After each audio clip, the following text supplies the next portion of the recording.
Estudo de palavras. Kata. Sim. A maioria das pessoas assume que a Bíblia tem muito a dizer sobre o quanto os humanos são confusos, e isso é verdade. Também é verdade que o vocabulário da Bíblia sobre esse tópico soa estranho para as pessoas modernas, usando palavras como pecado, iniquidade ou transgressão. Assim, a perspectiva da Bíblia sobre a condição humana é frequentemente ignorada ou tratada como antiga e atrasada.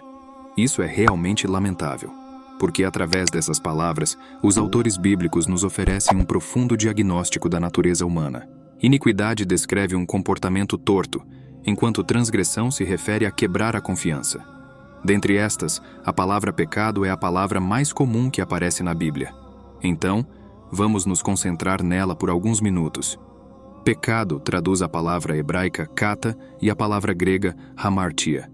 O significado mais básico do pecado não é religioso de forma alguma. Kata significa simplesmente falhar ou errar o alvo. Como quando a tribo israelita de Benjamim treinou um pequeno exército de especialistas em estilingues. Eles poderiam atirar uma pedra em um cabelo, e não kata, que é falhar ou errar. Ou, tem um provérbio bíblico que adverte contra tomar decisões precipitadas porque é provável que você cata seu caminho e perca seu destino. Então, na Bíblia, o pecado é um fracasso em cumprir uma meta. Qual é o objetivo? Bem, na página 1 da Bíblia, aprendemos que todo ser humano é uma imagem de Deus, um ser sagrado que representa o Criador e é digno de respeito. Desta maneira de ver o mundo, o pecado é um fracasso em amar a Deus e a outros não os tratando com a honra que merecem. Você pode ver essa ideia no famoso código de conduta dado para os israelitas, os 10 mandamentos. Metade deles identifica maneiras pelas quais você pode falhar em amar a Deus. A outra metade menciona maneiras pelas quais você pode falhar em amar as pessoas.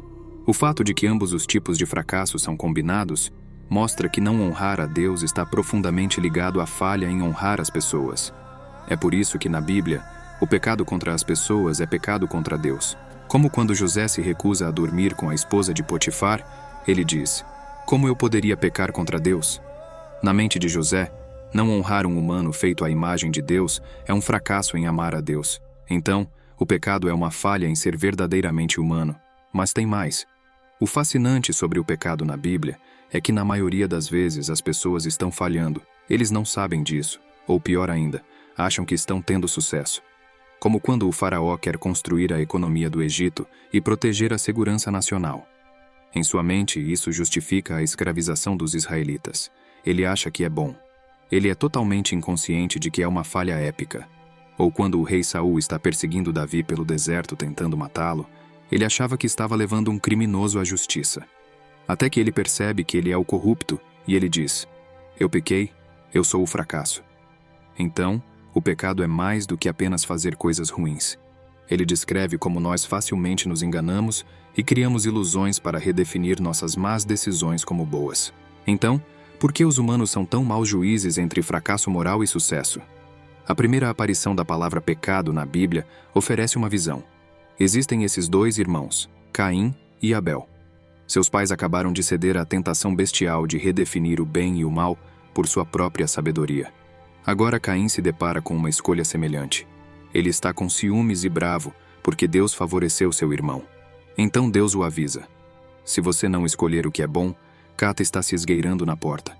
Ele quer você, mas você pode dominá-lo." Nestas histórias, o pecado ou o fracasso moral é descrito como um animal selvagem e faminto que quer consumir humanos. Nós sabemos como essa história termina. A Bíblia está tentando nos dizer que o comportamento humano fracassado, nossa tendência para o auto-engano, é profundo. Está enraizado em nossos desejos e impulsos egoístas que nos compelem a agir em benefício próprio às custas dos outros. Isso leva a essa reação em cadeia da quebra relacional. É por isso que no Novo Testamento, o apóstolo Paulo descreve hamartia como um poder ou uma força que governa os humanos. Em suas palavras, somos escravos do pecado. Ele até diz: "O pecado vive em nós para que as coisas que eu não quero fazer são as que eu faço." Com a palavra pecado, os autores bíblicos estão oferecendo uma descrição robusta da condição humana. É um fracasso ser humano que ama plenamente a Deus e a outros. É nossa incapacidade de julgar se estamos tendo sucesso ou fracassando. É esse profundo impulso egoísta que impulsiona muito do nosso comportamento. Esta não é uma bela imagem de nós mesmos, mas, se formos honestos, é realista. É por isso que na Bíblia a história de Jesus é uma boa notícia muito boa. Ele é descrito como o Criador que se torna um homem verdadeiramente humano, que não deixou de amar a Deus e a outros. Isto é, ele não pecou. E, no entanto, ele assumiu a responsabilidade pela história do fracasso da humanidade. Ele viveu para os outros e morreu por seus pecados. Ele foi ressuscitado dos mortos para oferecer-lhes o presente de sua vida que cobre seus fracassos. Ou na palavra dos apóstolos, ele não cometeu pecado, mas carregou nossos pecados em seu corpo na cruz para que possamos morrer pelos nossos pecados e viver para fazer o que é certo. Essa é a história por trás da palavra bíblica para o pecado.